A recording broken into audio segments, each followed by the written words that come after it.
আসসালামু আলাইকুম রহমতুল্লাহ। বিশ্বাস করেন এই ভিডিওটা দেখার পরে আল্লাহর কাছে আমার আর কোনো অভিযোগ নাই।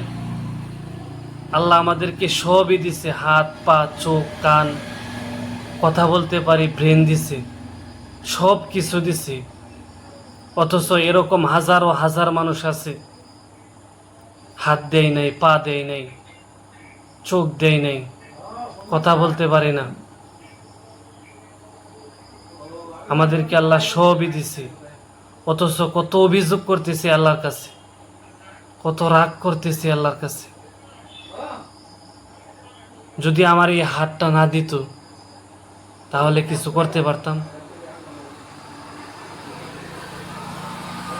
যদি আল্লাহ আমাকে কথা না বলতে দিত তাহলে আমি কিছু করতে পারতাম? যদি আমার ব্রেনটা না দিত তাহলে কিছু করতে পারতাম না। তো সব দিছে আল্লাহ। আল্লাহর কাছে লাখ লাখ শুকরিয়া যে আল্লাহ আমাদেরকে সব দিয়া দুনিয়াত পাঠাইছে।